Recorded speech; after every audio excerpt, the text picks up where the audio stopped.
Halo. Hai. Halo. Hai. Halo. Assalamualaikum warahmatullahi wabarakatuh. Kami dari kelompok 1 akan mempresentasikan terkait manajemen konflik. Berikut tayangan dari presentasi kami.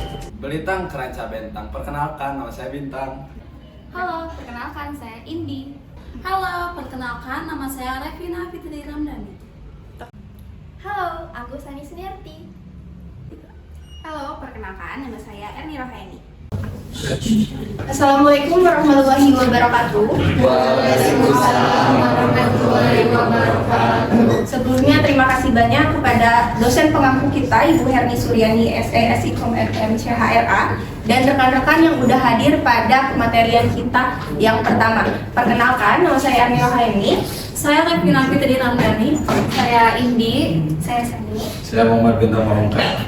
Di sini kita akan mempresentasikan terkait fenomena konflik. Di dalam fenomena konflik ini kita udah kumulasikan ada 3 sub penting. Yang pertama pendahuluan. Pendahuluan isinya definisi, penyebab, teori.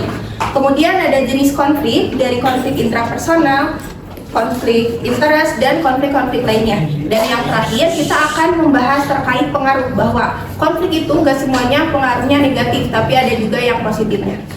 Tanpa berlama-lama kita masuk ke pematerian pertama yang akan disampaikan oleh Bintang. Ya, langsung saja. Mengenai konflik, kita tahu bahwa di Indonesia khususnya konflik ini sering menjadi breaking news atau gosip yang bisa cepat atau sampai ke tiap orang secepat cahaya, Bu. Itu definisi konflik itu adalah hal yang pasti terjadi antara di dalam kehidupan antara manusia setiap orang, termasuk pimpinan, manajer, dan warga negara biasa perlu tahu cara menghadapi atau mengelola konflik ini. Karena mau apapun pasti konflik di dalam kehidupan ini pasti terjadi.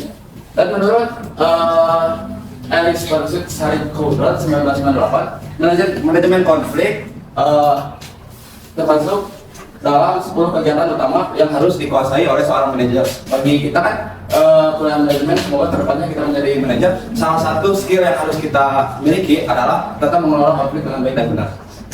Sedangkan menurut Susan Mayer 2004, sekitar 20% waktu seorang manajer digunakan untuk menyelesaikan konflik di tempat kerja.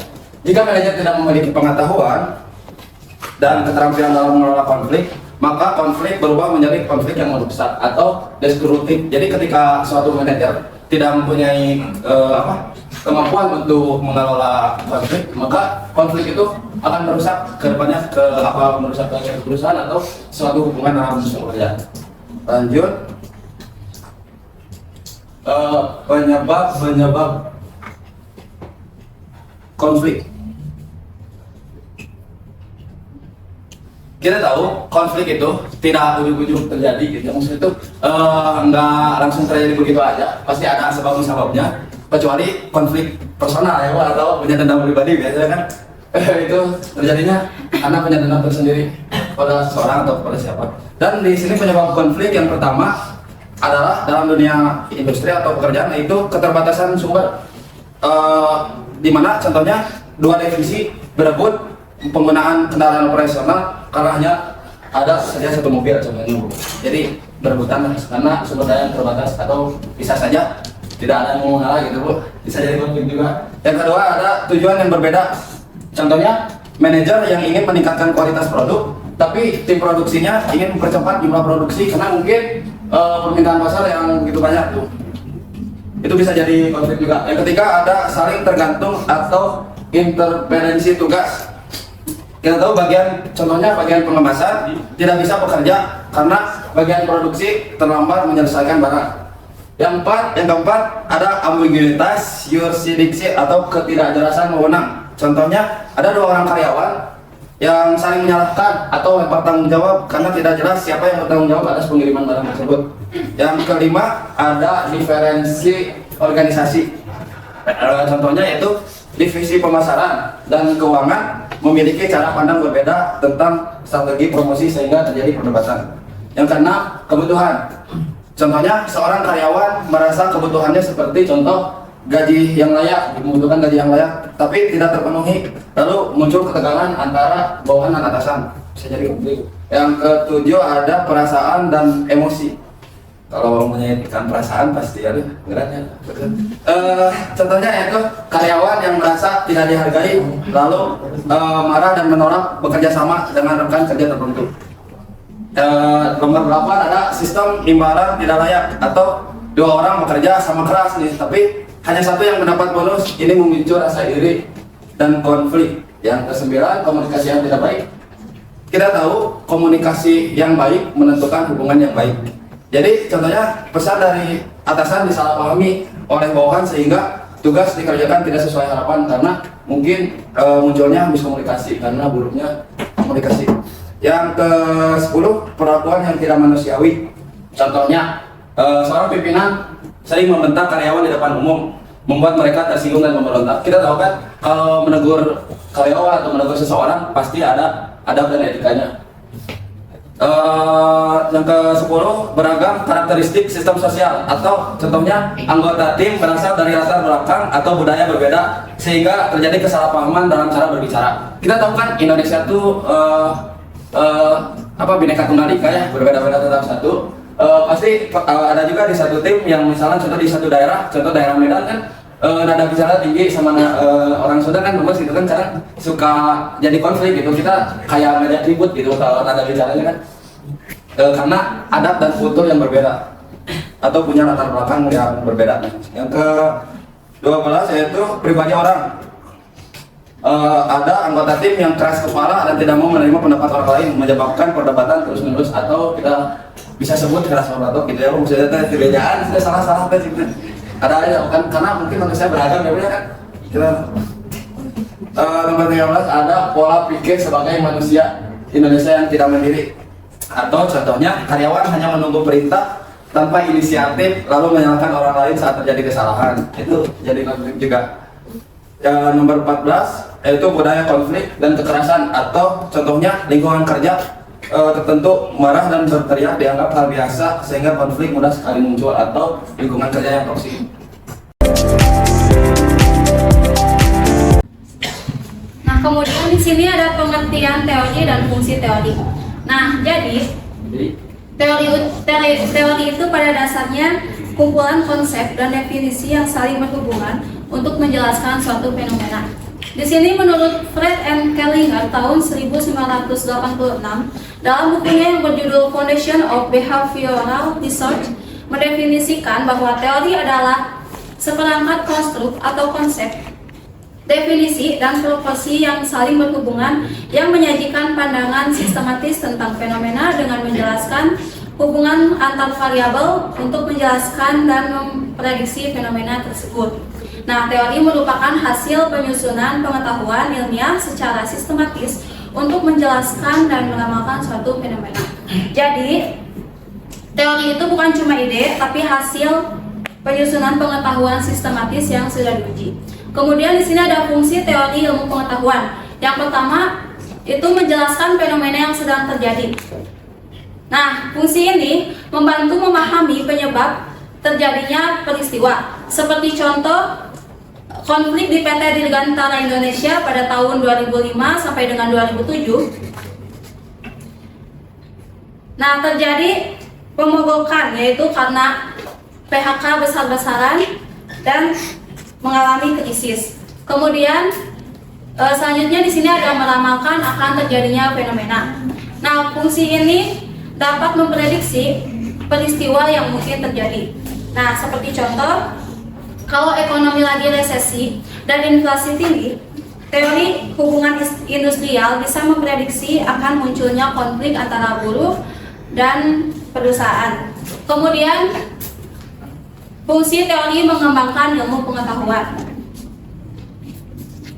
Nah, jadi teori itu gak cuma dipakai tapi juga diuji, tapi lewat penelitian. Nah, dari hasil pengujian ini bisa muncul teori baru dan pengetahuan baru. Kemudian ada membimbing praktisi protesi, yaitu teori yang menjadi dasar dalam pelaksanaan pekerjaan profesi. Seperti contoh, seorang mediator konflik perlu paham tentang teori manajemen konflik, teori komunikasi, dan teori psikologi supaya bisa menyelesaikan masalah dengan tepat. Teori dialektika Hegel. Nah, menurut Georg Wilhelm Friedrich Hegel, tahun 1770 sampai dengan 1831, seorang filsuf idealis Jerman mengemukakan bahwa setiap gerakan, proses, atau kemajuan merupakan hasil konflik dengan proses tertentu. Nah, kemudian prosesnya itu ada 3, yaitu tesis, antitesis, dan sintesis. Nah, tesis itu yaitu suatu ide awal yang itu selalu mengandung ketidaksempurnaan yang memunculkan antitesis atau lawannya. Nah, dari pertentangan kedua ini lahirlah sintesis yang artinya penyatuan atau solusi. Nah, yang kemudian menjadi tesis baru. Nah, proses ini terus berulang hingga akhirnya tercipta ide absolut, yaitu ide yang sangat sempurna dan tidak lagi menimbulkan antitesis yang baru. Ide absolut ini menandai akhir dari proses dialektika Hegel. Nah, Hegel ini mengikuti pemikiran Parmenides yang menyatakan bahwa apa yang rasional adalah yang nyata dan apa yang nyata adalah yang rasional. Nah, walau ini bukan teori khusus tentang konflik, dialektika Hegel ini bisa digunakan dalam memahami konflik sosial. Nah, karena masyarakat berkembang melalui pertentangan dan penyatuan tesis, sintesis, dan antitesis. Teori Satyagraha. Nah, di sini kedepannya aku mau ngebahas 3 teori yang berkaitan dengan agama dan budaya. Kalian percayakan setiap agama tuh mengajarkan kebenaran dan kebaikan. Gak mungkin kan kalau misalkan setiap negara ngajakin kayak ribut-ribut gitu. Gak mungkin ya. Nah, teori ini didapat dari India yang dimana ditemukan oleh Mohandas Karajmahat. Siapa sih gitu ya Mohandas Karajmahat ini? Ini merupakan perjuangan India kemerdekaan. Nah, dia tuh bisa menekan adanya konflik yang lebih besar. Seperti yang tertuang bahwa Satya berarti kebenaran dan Graha berarti berpegang teguh atau kekuatan jadi. Jadi Satyagraha dapat diartikan sebagai berjuang dengan kekuatan kebenaran serta damai. Nah, yang pertama ada penyelesaian konflik yaitu teori hijab yang dikenal sebagai negosiasi dan arbitrase. Kita udah tahu kan arti negosiasi apa? Nah, negosiasi diartikan sebagai tawar-menawar untuk mendapatkan kesepakatan win-win solution. Kemudian arbitrase merupakan pengambilan pihak ketiga untuk menyelesaikan sengketa di Indonesia. Biasanya kita menggunakan Badan Arbitrase Nasional Indonesia atau dikenal juga sebagai BANI. Nah, pertama dalam teori Satyagraha kita di negosiasi pertama ini pengumpulan fakta. Pengumpulan fakta ini berkaitan dengan fenomena yang terjadi awal mula fenomena tersebut. Kemudian yang kedua, identifikasi minat dari kedua konflik tersebut. Dan yang ketiga, diskusi. Dan yang terakhir yaitu kompromi. Namun jika misalkan langkah di atas nggak cukup menyelesaikan, kita ada lagi langkah berikutnya yaitu taktik dan konflik, yang dimana ada agitasi. Agitasi diartikan sebagai contohnya kalau dalam demo tuh mengumpulkan massa atau orator. Terus yang kedua, ultimatum. Ultimatum ini berupa peringatan dan tuntutan. Yang ketiga, pemboikotan ekonomi. Ini berkaitan dengan pemboikotan ekonomi. Contohnya kayak di Indonesia kemarin yang kita ngeboikot yang pro Israel kayak gitu kan. Terus yang ketiga, yang keempat ada pemogokan. Pemogokan artinya berhenti kerja dan non-kooperasi, gak mau bekerja sama, serta pembangkangan sipil yang artinya menolak keras terkait kebijakan sipil. Terus yang selanjutnya ada konflik budaya, konflik menurut Jawa. Nah, yang pertama, kalian tahu kan kalau Jawa tuh artinya adiluhung. Ada yang tahu nggak apa arti adiluhung? Adiluhung ini diartikan sebagai mulia dan berisi norma-norma dan tradisi. Jadi, menurut Jawa, yang namanya Panji Sosro Kartono bahwa ajaran Jawa mengajarkan tentang pitutur, petunjuk yang masih memegang teguh.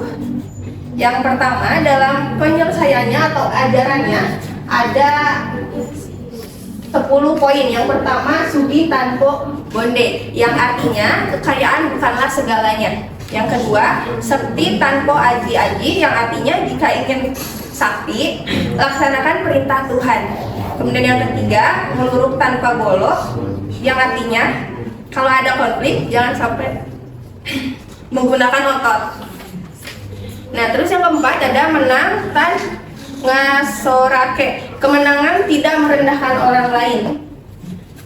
Yang kelima eling diartikan sebagai tahu diri, tahu posisi, dan paham posisinya. Yang keenam aja dunge, ini diartikan sebagai gak boleh mentang-mentang misalkan aku tahu pokoknya aku yang benar gitu, nggak mau ambil masukan dari siapapun gitu. Terus yang 7, tepos liro ngerti walat, yang artinya harus ada rasa tenggang rasa di dalam konflik tersebut. Kemudian yang ke-8, durung unggul yang durung wani asor, yang artinya dia tuh pernah ada di posisi kecil dan ketika dia ada di posisi besar dia tuh kayak semena-mena gitu. Terus yang terakhir, durung gede yang durung wani cilik, yang merasa besar ketika dia udah pernah kecil. Kemudian selanjutnya kita membahas tentang pandangan Islam. Nah, dalam pandangan Islam, dalam kutipannya, "Hai manusia, sesungguhnya kami menciptakan kamu dari seorang laki-laki dan seorang perempuan, dan menjadikan kamu berbangsa dan bersuku-suku, supaya orang yang paling mulia di antara kamu di sisi Allah ialah orang yang paling bertakwa di antara kamu. Sesungguhnya Allah Maha mengetahui lagi Maha mengenal." Nah, kutipan tersebut tercantum dalam surat Al-Imran ayat 103. Dalam melakukan musyawarah di dalam Islam, pertama, 1, menjaga ucapan dan tidak mencela, memaki, serta menyakiti perasaan orang lain. Itu tertuang dalam surat An-Nisa ayat 148. Kemudian yang kedua, bersikap rendah hati dan membalas kebodohan dengan kata-kata baik. Itu tertuang dalam surat Al-Furqan ayat 63, dan menghindari perbuatan buruk seperti berzalim, kemudian pemusuhan, ada di surat An-Nahl ayat 90. Kemudian yang keempat, tidak mengejek atau menggunakan kata-kata kasar, serta tidak menyalahgunakan kekuasaan. Seperti yang kita ketahui ya, konflik sekarang ini disebabkan banyaknya sama kekuasaan.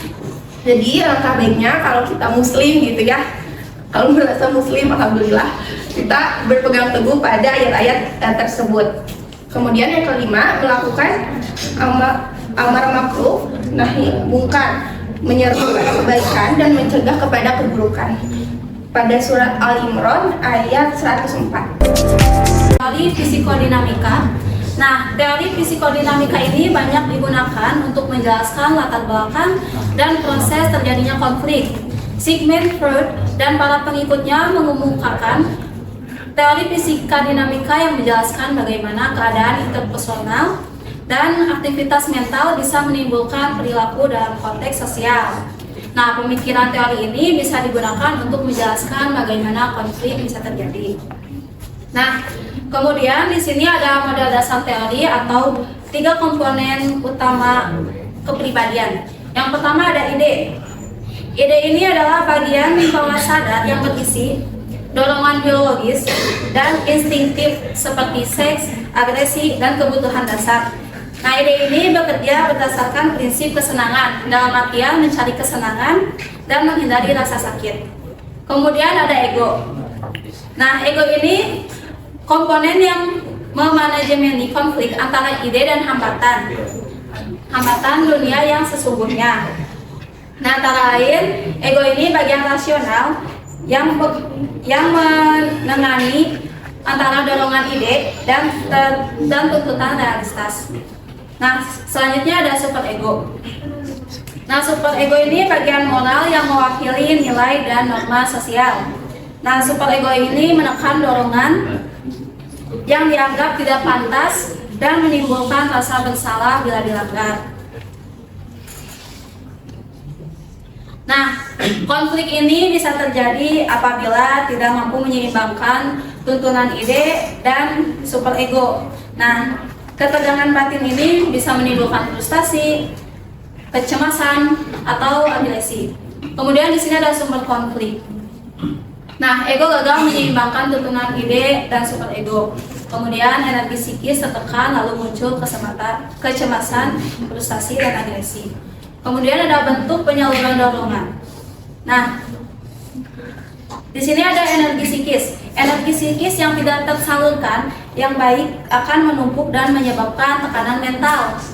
Nah, jika kebutuhannya tidak terpenuhi, maka muncul frustasi dan perilaku destruktif.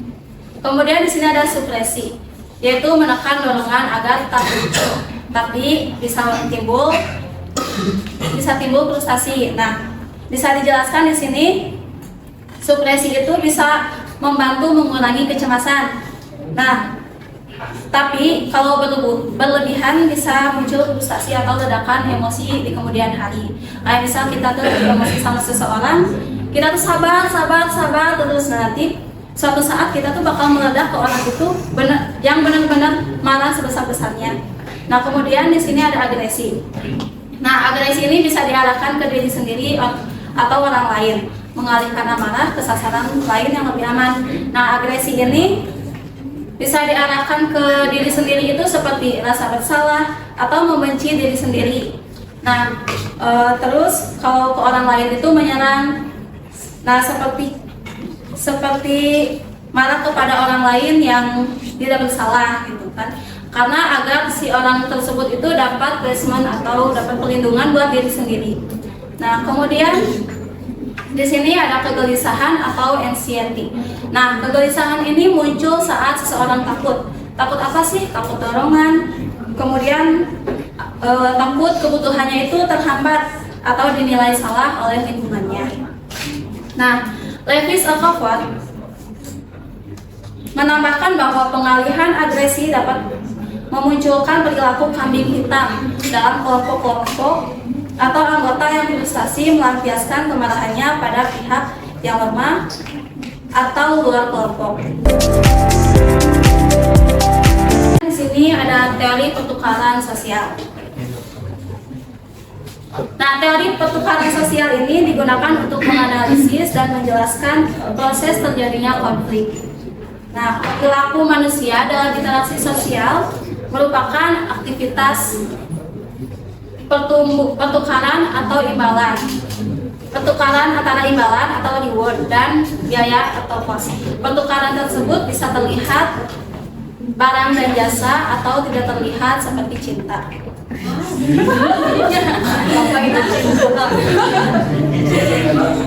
Jadi kayak pertukaran ini terjadi karena ketergantungan antara pembeli dan penerima, dan konflik bisa terjadi jika timbal baliknya dilanggar. Seperti contoh, kalau di sini perilaku manusia interaksi sosial yang tidak terlihat, cinta itu ya. Seperti contoh, kalau cowok itu kan butuh dihargai dan cewek itu butuh dievaluasi perasaannya. Nah, kalau si cowok ini ngerasa tidak dihargai dan si cewek ini tidak ngerasa bahwa perasaannya tidak dievaluasi ya, tidak di kayak kenapa gitu kan, dari itu pasti akan terjadi konflik. Nah, bisa panjang kan ya konfliknya kalau masalah kayak gitu. Kemudian di sini ada seseorang berperilaku didorong dan diarahkan oleh ketertarikan pribadi self interest untuk memenuhi kebutuhan pribadinya. Nah, jika hubungan interaksi sosial dilakukan dengan cara yang saling merugikan, interaksi tersebut tidak berlangsung lama dan menimbulkan konflik. Nah, dalam suatu interaksi sosial, ada beberapa hal yang bisa menimbulkan konflik, yaitu keadilan atau justice, kewajaran atau equity, dan persamaan hak atau equality, dan kekuasaan power atau power. Nah, kemudian di sini ada faktor pemicu konflik. Nah, yang pertama ada keadilan atau justice. Nah, keadilan ini mempunyai dua, yaitu yang pertama keadilan distributif. Nah, keadilan ini berhubungan dengan distribusi barang dan jasa yang mempunyai nilai ekonomi dan distribusi suatu kondisi yang mempengaruhi kesejahteraan, terdiri dari aspek psikologi, fisik, ekonomi, dan sosial. Kemudian keadilan prosedural, yaitu keadilan yang mengenai prosedur untuk mendapatkan barang dan jasa. Kemudian di sini ada kewajaran atau equity. Kewajaran ini menekankan keseimbangan antara kontribusi dan hasil. Kemudian di sini ada persamaan hak atau equality, yaitu menekankan kesetaraan antara nilai antar individu. Nah, bila persamaan dua ini melanggar, nah itu akan timbul konflik. Kemudian ada kekuasaan atau power, yaitu terjadi karena ketergantungan antara pihak-pihak yang berinteraksi. Nah, konflik dapat dicegah jika pembagian kekuasaan dilakukan secara adil dan setiap orang menghargai kekuasaan yang dimiliki secara sah. Dan tentang teori permainan yang dimana teori permainan atau game teori sering juga bisa disebut sebagai sains strategi, di mana menurut teori ini konflik sama halnya dengan permainan, di mana dua pihak atau lebih yang bermain menggunakan strategi dan taktik bermain untuk mengalahkan lawan pemainnya. Contohnya itu ada pertandingan bola, pertandingan tinju, dan pertandingan catur, yang dimana merupakan permainan yang melukiskan konflik di antara kedua belah pihak yang bertanding. Teori permainan juga secara umum dibagi menjadi dua, yaitu yang pertama ada permainan dua orang permainan dua orang dan permainan banyak orang. Dalam permainan dua orang, fokusnya adalah mencari strategi terbaik agar bisa menang melawan lawan. Sedangkan kalau permainan banyak orang itu yang dianalisis adalah pembentukan kerja sama atau koalisi antar pemain serta cara membagi hasil atau keuntungan dengan adil. Lalu yang kedua itu ada permainan zero sum dan non zero sum, yang dimana dalam permainan zero sum jika suatu pihak menang, pihak lain pasti kalah.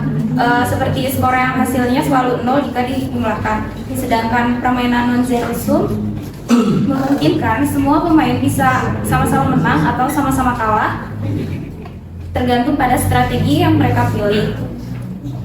Lalu menurut Joseph P. Folger dan Marshall S. Paul 1984, teori permainan ini didasarkan pada 4 asumsi. Antara lain yang pertama itu ada struktur permainan terbentuk dari pilihan-pilihan yang diambil oleh para pemain serta hadiah atau keuntungan atau disebut dengan reward yang akan mereka dapatkan dari setiap pilihan yang dibuat. Lalu yang kedua ada jumlah pilihan yang tersedia terbatas dan semua pemain mengetahui apa saja pilihan yang bisa mereka ambil. Yang ketiga hasil yang didapat atau payoff. Jadi tidak hanya bergantung pada keputusan satu pemain saja, tapi juga dipengaruhi oleh pilihan yang dibuat oleh lawannya. Yang keempat ada para pemain memahami hasil dari setiap kombinasi pilihan, tahu mana yang paling menguntungkan dan menilai hasil tersebut memiliki arti atau nilai bagi mereka. Lalu yang terakhir ada setiap pemain membuat keputusan berdasarkan perhitungan untung rugi atau biaya dan imbalan. Jadi dalam permainan yang rasional, pemain akan memilih strategi yang dianggap paling adil dan paling menguntungkan bagi dirinya. Nah, berdasarkan asumsi tersebut, Folger dan Paul membuat matriks struktur Seperti pada gambar di sebelahnya, yaitu ada figur 7A dan figur 7B. Jadi jenis permainan yang dilukiskan pada kedua matrik tersebut disebut dilema pertahanan atau prisoner dilema. Dalam kasus tersebut, bayangkan ada dua orang penjahat yang tertangkap setelah melakukan kejahatan. Jadi polisi kemudian memisahkan mereka kedua ruangan berbeda agar tidak bisa saling berkomunikasi. Jadi masing-masing penjahat ini tuh dikasih dua pilihan antara mengaku atau tetap diam. Nah, jika salah satu mengaku dan bisa membantu polisi membuktikan kejahatan tersebut, maka dia akan dibebaskan dan mendapat imbalan. Sedangkan temannya yang tidak mengaku akan mendapat hukuman. Tapi jika keduanya mengaku, mereka berdua akan dipenjara dengan hukuman yang lebih ringan. Dan yang terakhir, tetapi kalau keduanya memilih diam, tidak ada cukup bukti sehingga mereka berdua akan bebas. Nah, situasi ini juga bisa digambarkan dalam matrik hasil permainan yang menunjukkan kemungkinan hasil dari setiap pilihan yang diambil oleh kedua penjahat tersebut. Selanjutnya di sini ada teori fase. Nah, teori fase ini disusun berdasarkan asumsi bahwa proses terjadinya interaksi ketika konflik melalui fase-fase dengan pola tertentu dan dalam kurun waktu tertentu. Di sini ada beberapa pengertian teori fase menurut para ahli. Yang pertama ada menurut Platno. Menurut Platno di sini ada 5 tahap. Yang pertama ada fase laten. Fase laten di sini konflik belum terlihat, tapi ada potensi karena perbedaan sifat. Terus selanjutnya ada fase inisiasi. Fase inisiasi sudah mulai muncul pemicu atau kejadian yang menyalakan konflik. Lalu ketiga ada fase upaya menyeimbangkan kekuasaan. Masing-masing pihak mulai mengeluarkan kekuatan atau ancamannya masing-masing. Lalu yang keempat ada keseimbangan. Keseimbangan di sini pihak-pihak mencoba mencapai titik tengah atau penyelesaian sementara, mencari solusi untuk menyelesaikan masalah tersebut. Lalu yang kelima ada gangguan. Fase gangguan. Fase gangguan di sini bisa mungkin terjadi muncul kembali konflik baru akibat kejadian yang lain. Lalu selanjutnya ada menurut Walton. Menurut Walton di sini ada 2 tahap. Yang pertama diferensiasi. Diferensiasi di sini perbedaan muncul dan diungkap secara terbuka. Ada yang pro dan ada yang kontra kayak gitu. Lalu selanjutnya ada fase integrasi. Fase integrasi di sini perbedaan dipahami, pihak-pihak mencari kesepakatan dan penyelesaian bersama. Lalu ada menurut Ellis dan Fisher ada 3 fase di sini. Yang pertama konfrontasi. Konfrontasi di sini konflik mulai muncul ke permukaan, sudah mulai kelihatan ya ada masalahnya. Lalu yang kedua ada substantif. Substantif di sini inti masalah dibahas secara mendalam dan mencari solusinya. Lalu yang ketiga ada fase kekacauan. Fase kekacauan di sini jika tidak dikelola, konflik bisa menjadi semakin parah. Lalu di sini ada menurut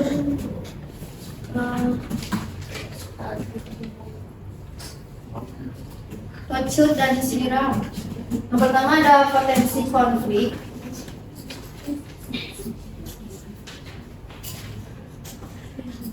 Nah, di sini penyebab berasal dari perbedaan struktur sosial, ekonomi, budaya, dan politik.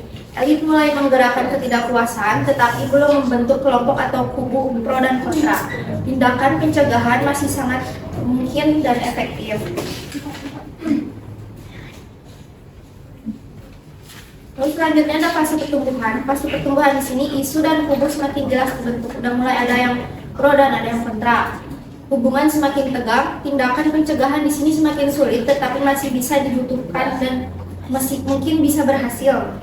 Lalu selanjutnya ada fase pemicu. Yang ketiga, fase pemicu di sini terjadi perubahan yang sangat signifikan, yang memicu kekerasan terbuka. Itu mungkin bisa terjadi kekerasan ikatan sosial ikatan sosial antar kubu terputus. Tindakan pencegahan di sini semakin sulit untuk dilakukan, tetapi masih perlu dilakukan untuk menahan penyebaran dan kekerasan. Lalu yang terakhir ada fase pasca konflik. pasca konflik ini kekerasan mulai menurun dan dimulai proses pemulihan.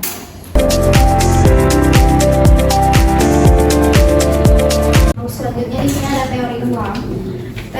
Teori ruang menurut Kurt Lewin dan pengembangannya oleh Morten Gage adalah perilaku manusia dipengaruhi oleh ruang kehidupan.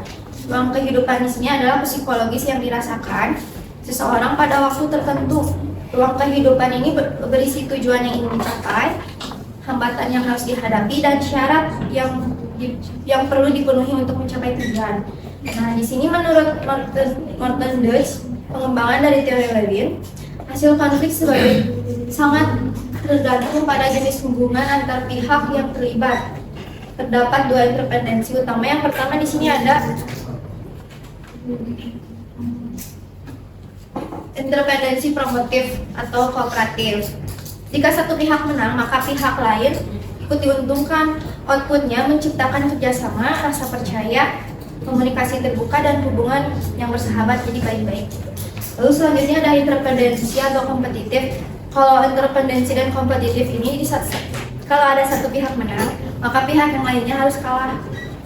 Jadi menimbulkan kecurigaan, ketegangan, ketidakpercayaan, dan komunikasi yang tertutup.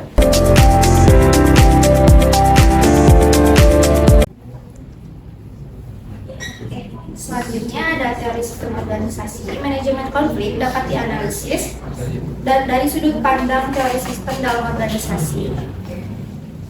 Menurut von Bertalanffy, suatu organisme atau orang yang berorganisasi merupakan suatu sistem yang terintegrasi dan dari struktur-struktur dan fungsi-fungsi yang saling memiliki ketergantungan. Lalu selanjutnya di sini ada jenis sistem organisasi. Yang pertama ada sistem tertutup. Sistem tertutup di sini tidak berinteraksi dengan lingkungannya, yaitu suatu perusahaan yang tidak menerima kritik dan saran dari luar dan mempunyai birokrasi yang kaku.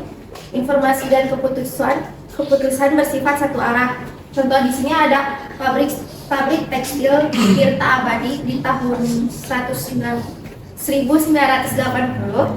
Jadi semua keputusannya itu diambil oleh direktur utamanya. Jadi mereka tuh bergerak di bidang tekstil. Mereka nggak mau ngedengerin masukan dari orang-orang. Jadi mereka tuh ngejual baju dengan bahan yang itu-itu aja. Otomatis jadi ketinggalan zaman. Jadi orang-orang tuh pada pindah ke perusahaan kompetitornya. Lalu selanjutnya ada organisasi dengan sistem terbuka. Organisasi sistem terbuka di sini berinteraksi dan saling mempengaruhi. Contohnya di sini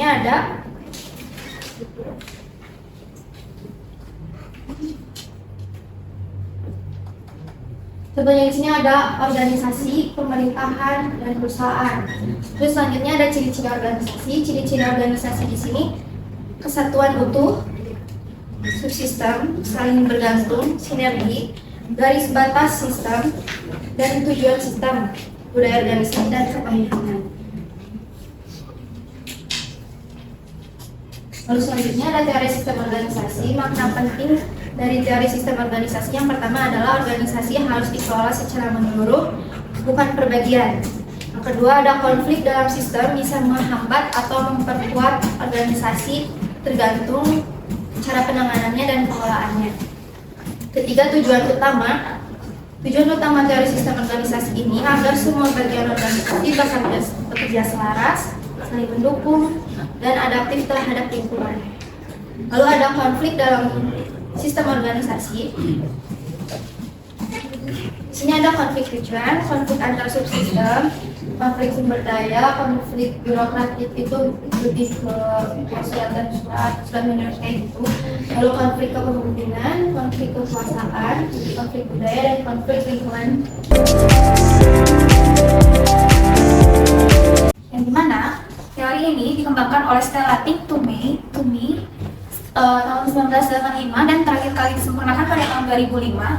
Teori ini berdasarkan asumsi bahwa akar konflik adalah berdasarkan manajemen identitas pada level individual dan level budaya. Berbagai fakta identitas individual dan budaya dilukiskan dalam bentuk berbagai muka atau face Jadi muka ini adalah citra publik atau citra publik dari individu atau kelompok yang masyarakatnya melihat dan dievaluasi berdasarkan norma dan nilai-nilai masyarakat. Konflik juga terjadi jika muka kelompok itu atau individunya terancam. Jadi setiap budaya itu punya cara berbeda dalam mengatur identitas dan menjaga muka atau kehormatan atau citra diri. Nah, di sini teori negosiasi muka ini memiliki nilai-nilai budaya yang dibagi dua. Salah satunya itu ada budaya kolektif yang dimana lebih mementingkan muka atau kehormatan kelompok daripada individu. Lalu yang kedua ada budaya individualis. Jadi di sini tuh lebih menekankan muka atau kehormatan pribadi. Nah, berikut ada perbedaan dari nilai budaya individu sama kolektif. Yang dimana kalau budaya individu itu identitasnya saya, sedangkan kolektif itu kita, saya kan kelompok. Terus di budaya individu tuh lebih sensibilitasnya itu kompetitif, sedangkan di kolektif tujuannya tuh dalam kelompok. Lalu di budaya individu terdapat hak-hak individual, sedangkan di budaya kolektif perluasan keluarga. Terus di budaya individu terdapat keluarga terdekat, sedangkan di kolektif itu kewajiban relasional. Lalu di budaya individu ada melakukan orientasi, sedangkan di budaya kolektif itu sensibilitasnya harmoni. Lalu yang terakhir, dalam budaya individu terdapat tujuan serta kepercayaan jangka pendek dan menengah, sedangkan kolektif itu tujuan serta kepercayaannya jangka panjang dan loyalitas. Lalu di teori negosiasi muka terdapat nilai jarak kekuasaan kecil serta kekuasaan besar, yang mana kekuasaan kecil itu dianggap setara. Jadi semua orang punya pendapat yang penting. Contohnya itu budaya barat seperti Inggris, Prancis, Italia, dan Amerika. Sedangkan jarak kekuasaan besar itu kekuasaan yang bersifat turun-menurun atau hierarkis, yang dimana pemimpin memiliki otoritas penuh dan kepentingan kelompok itu lebih diutamakan. Nah, terdapat perbedaannya juga. Jadi kalau di nilai jarak kekuasaan kecil itu interaksi sosialnya horizontal, sedangkan kekuasaan besar vertikal. Kemudian kreativitas individual, sedangkan kekuasaan besar itu senioritas, umur, dan gelar. Lalu ada menghormati individu, sedangkan di jarak kekuasaan besar itu menghargai berbagai keahlian. Terus di jarak kekuasaan kecil terdapat fleksibilitas peran laki-laki dan perempuan, sedangkan di kekuasaan besar itu perbedaan peran laki-laki dan perempuan. Lalu yang di nilai jarak kekuasaan kecil itu menekankan pada formalitas, sedangkan kekuasaan besar menekankan pada formalitas bersama. Dan terakhir, di jarak kekuasaan kecil mereka itu mengharapkan inisiatif dan membuktikan diri sendiri, sedangkan di kekuasaan besar itu mengharapkan petunjuk dan pelatihan.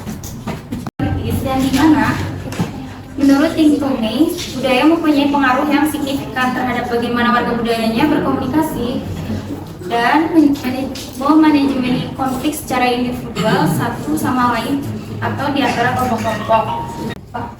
Teori negosiasi muka juga disusun berdasarkan asumsi dan peraturan antara lain sebagai berikut. Yang pertama ada komunikasi antar budaya yang dilakukan dengan tujuan menjaga dan menegosiasikan muka atau kehormatan dan citra diri. Lalu yang kedua ada masalah muka muncul ketika identitas seorang atau kelompok diragukan atau dipertanyakan.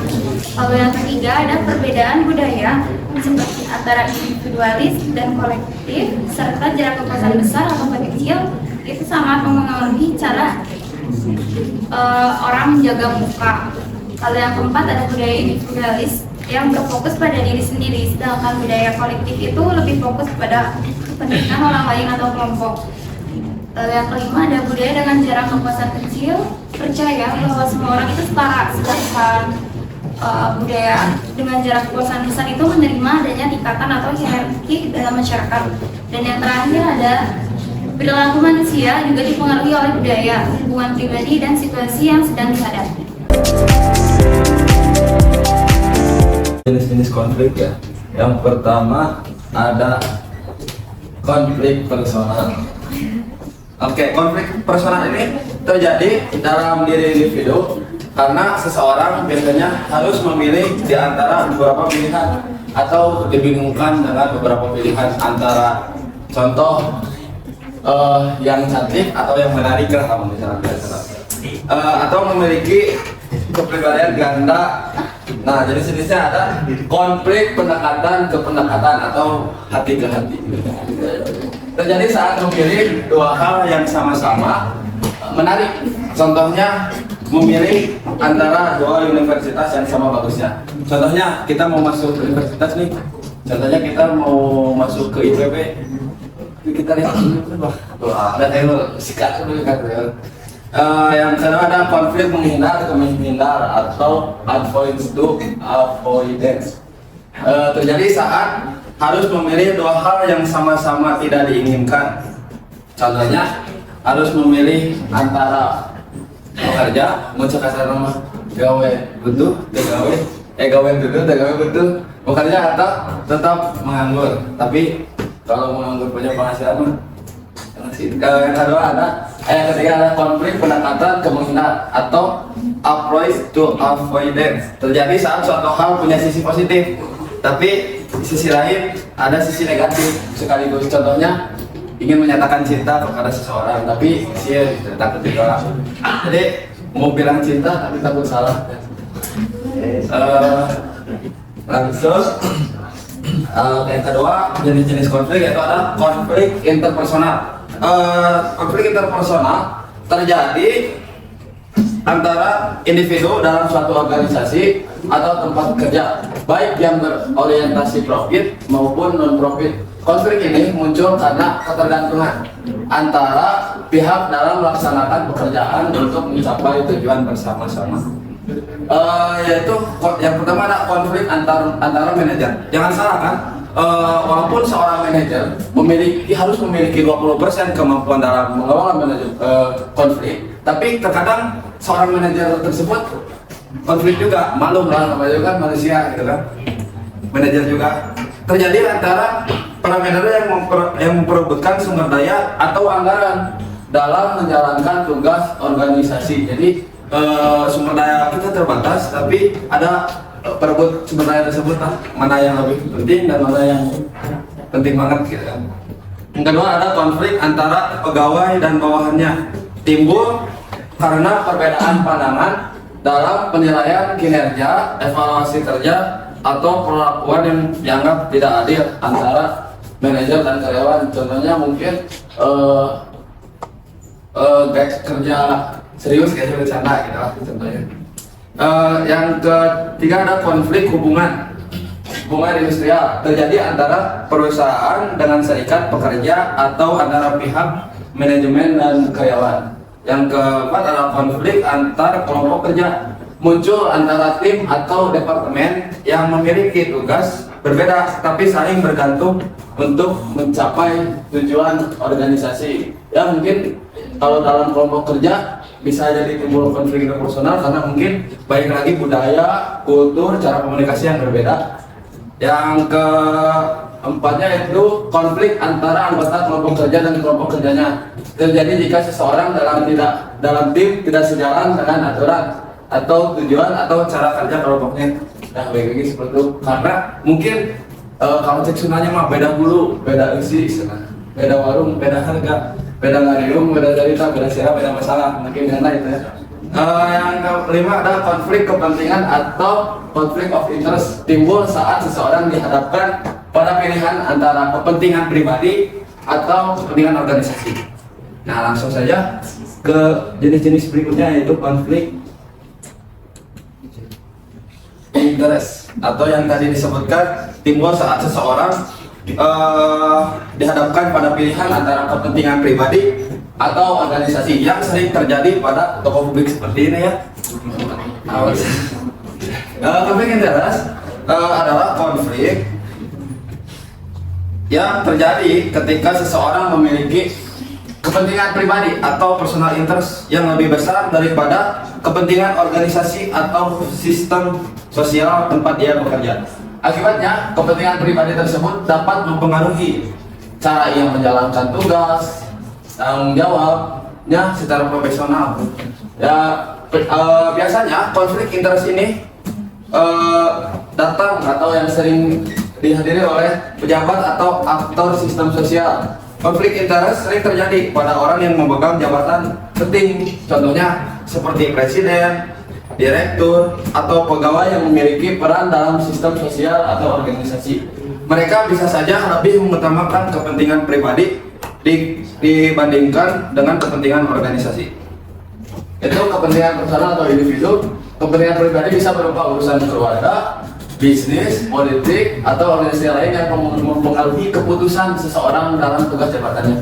Contohnya, pejabat yang juga memiliki posisi penting di organisasi atau perusahaan lain.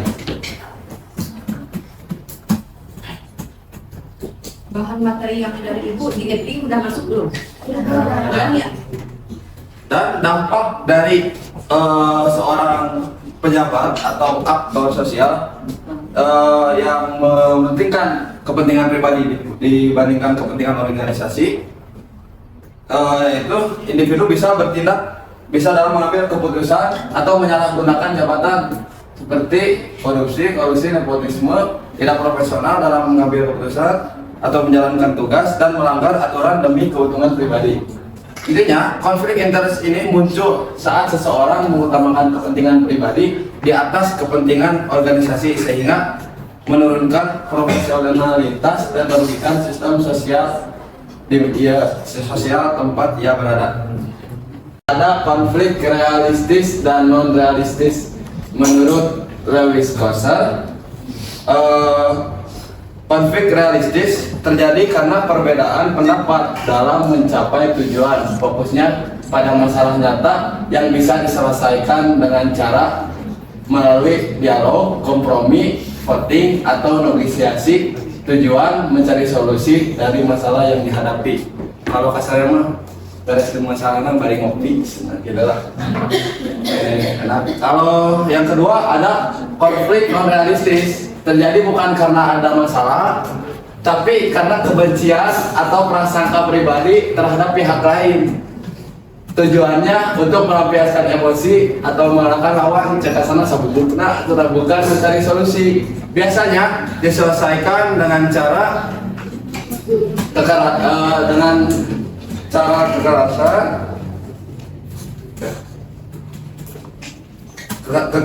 kekuasaan, kekuatan, atau paksaan. Contohnya konflik karena perbedaan agama, perbedaan ras, bantak gitu kan bisa jadi kebencian atau suku yang menimbulkan kebencian. Selanjutnya kita akan bahas terkait konflik konstruktif dan deduktif. Oke, konflik konstruktif diartikan sebagai konflik yang prosesnya mengarah kepada mencari solusi mengenai konflik tersebut. Nah, perbedaan antara konflik konstruktif dan destruktif ini terlihat dari cara merespon, yang dimana kalau konstruktif itu sifatnya positif, sedangkan deduktif itu sifatnya negatif.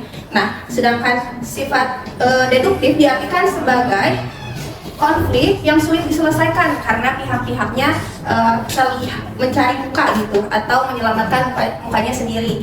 Nah, untuk contohnya misalnya kayak konflik antar divisi. Kalau misalnya konflik antar divisi itu berpengaruh positif, itu bisa diartikan sebagai konflik konstruktif. Sedangkan kalau misalnya berbeda kepentingan gitu terus jadi malah lebih besar, melebar dan kemana-mana, itu diartikan sebagai konflik deduktif. Nah, selanjutnya konflik deduktif ini perbedaannya terletak pada satu, konstruktif berusaha menyelesaikan perbedaan mengenai substansi konflik, sedangkan deduktif polaris berbeda, berkurangnya kerjasama, konflik tidak berpusat pada substansi konflik, terjadi spiral konflik yang makin membesar dan meninggi. Perilaku merendahkan lawan dan konflik, perilaku mengancam, perilaku konfrontasi dan mengancam, ketegangan, kekhawatiran, stres, dan agresi. Nah, dalam kehidupan kan pasti ada aja konflik ya. Yang pertama kita bahas tentang konflik ekonomi. Mungkin di sini menurut teman-teman apa itu konflik ekonomi? Duit, betul, duit. Cuman duit apa? Buat beli beras, apa gimana? Bisa bisa langsung. Nah, namun di sini diartikan konflik ekonomi terjadi karena perebutan sumber-sumber ekonomi yang terbatas. Kalian tahu nggak sih konflik babah jangkung? Mungkin. Nah, aku jelasin ya. Konflik ini tuh terjadi pada era 1959 yang dimana kan banyak etnik Tionghoa yang punya toko nih. Salah satunya yaitu babah jangkung. Dia tuh jadi kayak orang terkaya di daerahnya. Saking kayanya, mereka tuh kayak ngasih pinjaman ke seluruh pribumi dengan maksud ingin memonopoli daerah tersebut.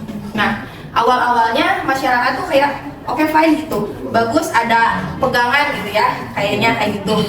Tapi lama-kelamaan ternyata babah jangkung ini kayak serakah, seluruh pangan dinaikkan serta ada bunga terkait hutang dari pribumi. Nah, akhirnya hal tersebut memicu adanya penjarahan kaum Tionghoa. Ada yang pernah lihat gak film yang dimana kaum Tionghoa tuh dijarah gitu? Nah, itu kan lagi viral ya. Hal itu disiasati dari konflik tersebut, yaitu konflik babah jangkung. Nah, karena konfliknya semakin mencuat, akhirnya pemerintahan mengeluarkan PP RI nomor 10 tahun 1959 yang dimana isinya itu melarang pedagang kaum Tionghoa di pribumi. Kemudian yang kedua, konflik bisnis. Konflik bisnis berkembang di Indonesia sangatlah pesat, menimbulkan banyaknya konflik bisnis. Konflik bisnis terjadi karena keinginan setiap pengusaha untuk menguasai bagian dan seluruh pasar. Nah, contohnya pada era Orde Baru, dulu tuh kan marak sama pasar Tiongkok. Terus kaum etnik Tionghoa juga di sini tuh mengeluarkan kayak inovasi, yaitu supermarket. Dan tentunya supermarket itu tuh kayak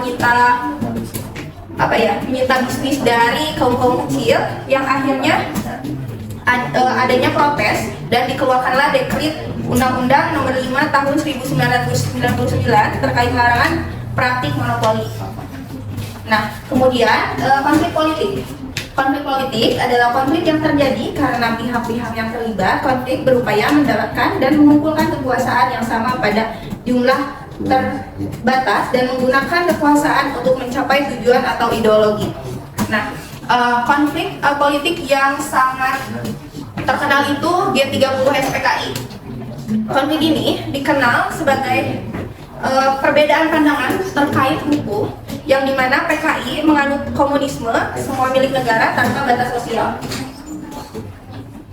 Kemudian konflik agama. Konflik agama bisa terjadi antara dua pemeluk agama yang berbeda atau di antara para pemeluk agama yang sama. Nah, contohnya pada tragedi Ahmadiyah. Ada yang tahu nggak tragedi Ahmadiyah? Nah, jadi dulu tuh ada dua pihak, FPI sama FUI. FPI ini Forum Pembela Islam dan FUI ini Forum Umat Islam, yang dimana kedua forum itu tuh kayak meyakini, kedua satunya meyakini kalau ada nabi setelah Nabi Muhammad, sedangkan yang satunya enggak gitu. Nah, maka dari itu karena enggak terima mungkin ya, terjadi juga penjarahan, terus ibadah enggak boleh semena-mena dan diawasi setiap pergerakannya. Terus kemudian yang kelima, konflik sosial. Konflik sosial merupakan fenomena konflik sosial dilatar belakangi oleh berbagai faktor. Pertama, konflik sosial timbul karena masyarakat terdiri atas sejumlah kelompok sosial yang mempunyai karakteristik yang berbeda-beda.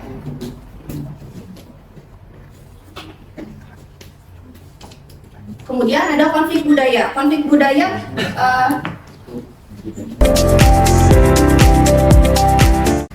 selanjutnya di sini ada demokrasi dan konflik. Demokrasi pasti menimbulkan konflik karena perbedaan kepentingan. Namun konflik harus diselesaikan secara damai melewati musyawarah anggota atau voting. Masalahnya banyak orang Indonesia yang belum paham dan belum siap dengan kekalahan di demokrasi ini. Solusinya, masyarakat perlu dididik sejak dini untuk berkompetisi sehat, sportif, dan menghargai hasil keputusan bersama. Penting kita tahu ya, demokrasi itu bukan hanya soal menang, tetapi juga soal siap kalah menghargai perbedaan, dan menyelesaikan konflik dengan cara yang jujur dan damai. Pengaruh konflik yang dimana terdapat dua pengaruh, yaitu antara positif dan negatif. Di sini pengaruh positifnya yaitu menciptakan sesuatu yang baru atau perubahan, lalu meningkatkan upaya untuk lebih baik, lebih kompetitif dan lebih teliti, lalu membawa pokok masalah yang terpendam ke permukaan. Selanjutnya menstimulasi untuk berpikir kritis, kreatif dan inovatif, dan terakhir memberikan pengalaman yang berharga bagi pihak-pihak yang terlibat konflik mengenai bagaimana berhubungan dengan orang lain. Sedangkan dalam pengaruh negatifnya itu ada menurunkan mutu pengambilan keputusan, menurunnya kepuasan kerja dan meningkatkan ketidakpuasan kerja, menghasilkan sinergi negatif dalam sistem, penarikan psikologi, menarik diri, apatis, masa bodoh dan takut, dan yang terakhir meningkatnya gejala darah tinggi, serangan jantung dan stroke. Nah, di sini juga terdapat kurva intensitas konflik. Jadi sederhananya dalam grafik ini, semakin tinggi intensitas konflik, jadi semakin besar biaya dan kerugian yang ditimbulkan. Yang banyak kenaikannya pelan, tetapi jika konflik terus dibiarkan, kerugian akan melonjak. Sebelum kita menutup presentasi kali ini, kira-kira teman-teman ada yang mau ditanyain mungkin atau didiskusikan? Boleh? Silahkan. Jadi izin bertanya ya untuk kelompok RT mengenai tadi kan dia sudah dijelaskan beberapa konflik ya. Jadi yang ingin saya tanyakan itu sebagai pemimpin gitu kan ada berbagai macam konflik nih. Kalau misalnya cara ngebedain konflik yang harus diselesaikan dengan konflik yang bisa mendorong inovasi itu kayak gimana ya? Kan di dalam teori-teori tentang konflik itu salah satunya ada teori tentang permainan. Nah, sebutkan dan jelaskan di teori permainan itu seperti apa. Kan ada keluaran matik tentang dilema Lagi selain Fadil dan Ibu, ada yang nanya lagi nggak? Kalau nggak kita langsung ke Fadil.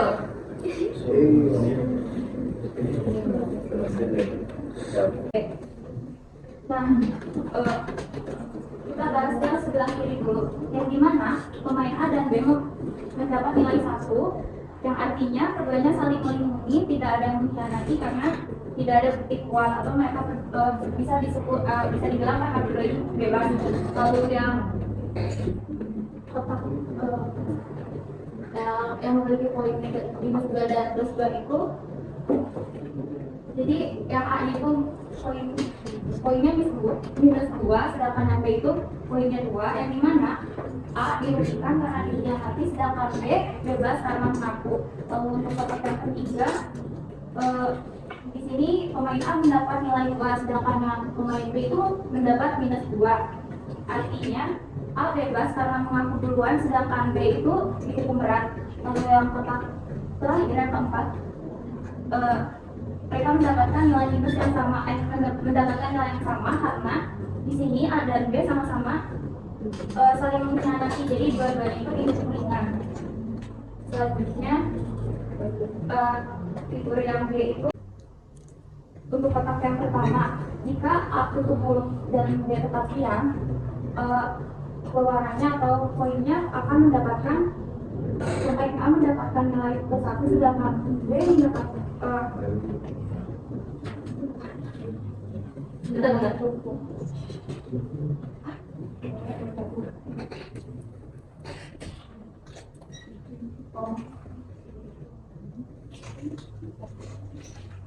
misalkan kan ini ada pilihan B, yang dimana ada kedua belah pihak yang misalkan tetap diam, tuh kan ada tetap diam.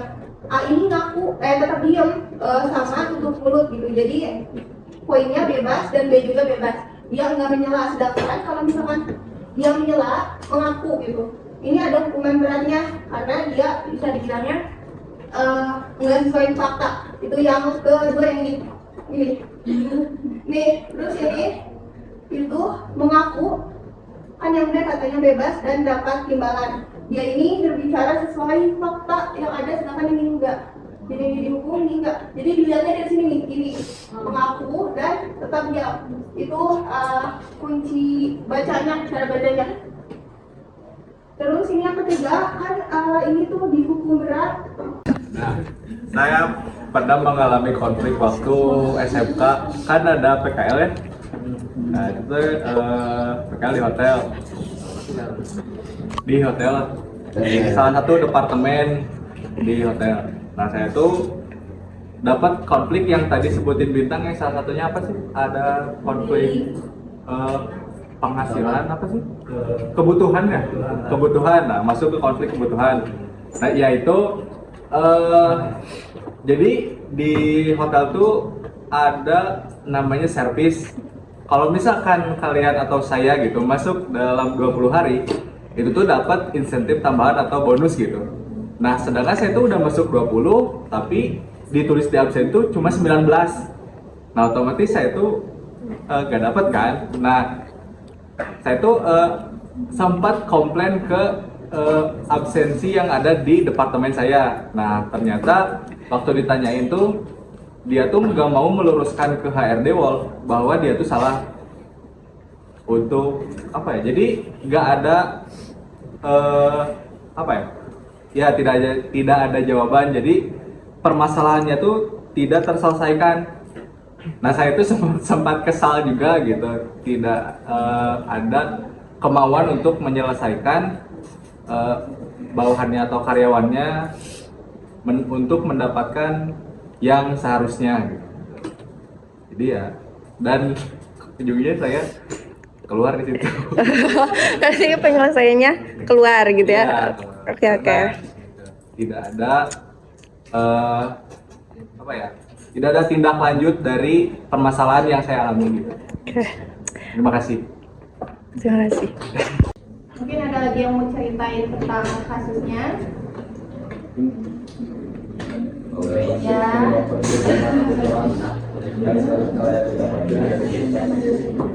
Kalau penyebab konflik apa? Tadi Bintang menafsir. Keterbatasan sumber daya, terus tujuan yang berbeda, saling tergantung antara interpret dan tugas, ambiguitas indikasi atau wewenang yang tidak jelas, sama diferensi organisasi, kebutuhan, perasaan dan emosi, sistem pengenalan tidak layak, komunikasi tidak baik, terus konflik juga dari karena perlakuan yang tidak manusiawi, beragam karakteristik sistem sosial, pribadi orang, pola pikir yang tidak mandiri, dan budaya konflik atau hubungan kesehatan. Mungkin yang tadi Pak ceritakan, mungkin konflik karena sistem pengenalan tidak layak, atau karena tidak punya kebutuhan. Sekian yang dapat kami sampaikan. Terima kasih atas kesempatan dan atensi dari rekan-rekan. Wassalamualaikum warahmatullahi wabarakatuh.